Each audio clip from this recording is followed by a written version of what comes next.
the tobacco I left for him. I know he is looking—" "I won't forget," Shana promised. She closed the carriage door herself, although there was a footman waiting to do it, and waved until her father was out of sight. With a deep sigh she walked back into the house. There were beautiful flowers in the hall, and vases filled with them in the drawing-room. The mere sight of flowers always made her feel happy. She told herself that while her father was away, she would have more time to spend in the garden. She would miss him so much, but at the same time the old servants who had been with her family for years would look after her. She had grown used to being alone.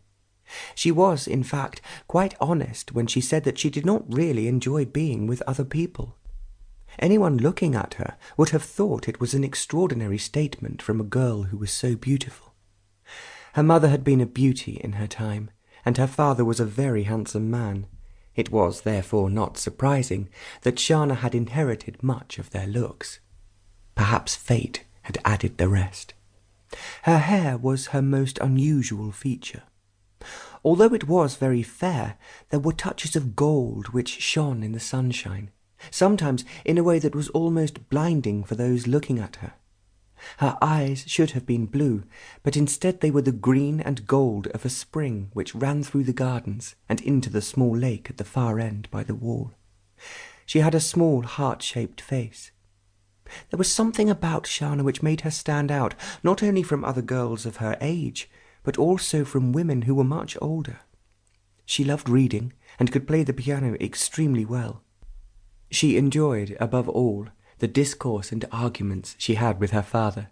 They discussed everything new which appeared in the newspapers and everything old in the history books. One activity they especially enjoyed together was finding some new volume for the family library, which had been started by Lord Hallam's great-grandfather and added to by every succeeding generation. The Hallams had originally lived in Huntingdonshire, and then, conveniently, as far as the present head of the family was concerned, they had moved to Hertfordshire, so as to be near to London. It was certainly a blessing for Shana's father, as he could leave his office in Whitehall and drive to the country in about 2 hours. "Now what shall I do?" Shana asked herself, and then she remembered the last words her father had said to her. Bob Grimes kept an ancient public house in the small village which lay at the bottom of their drive. He was now an old man, and had known her father ever since he was a boy. Lord Hallam thought it rather touching that he admired him so overwhelmingly, and he never forgot his birthday or any other anniversary which occurred during the year. Even if his lordship was in some foreign parts, a card would come from Bob Grimes.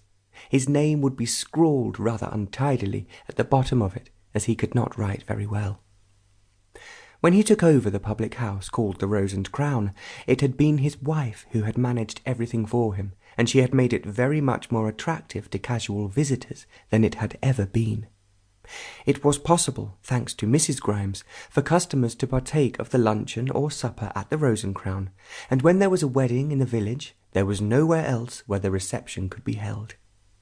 "I will go and see Bob at once," Shana told herself. She knew that the old man would be very interested to know, if he had not been told already, that her father had gone abroad again. It was a lovely day, despite the fact that it was the beginning of October, and Shana did not need a heavy coat, and was warm enough in the dress she was wearing. One of her father's dogs, who would never leave his side, attached himself to her, and they walked down the drive of ancient oak trees. She was carrying the tobacco which her father had brought down from London. He often gave some to old Bob when he remembered. It was a special tobacco that could not be bought in the village, and Bob would enjoy every puff of it in his large pipe. Shana walked through the lodge gates, which were both occupied by pensioners who had worked on the estate, and it was just a short walk to the beginning of the village. First, there was just the thatched cottages, some of them black and white, which were very picturesque. And next, there was the shop, which had for sale almost everything that anyone could want. On the other side of the road, there was the village church, which had been there since Norman times, and a little further on was the village green. Facing it was the Rose and Crown, which was also a delightful black and white building, with a tiled roof and a large stable yard.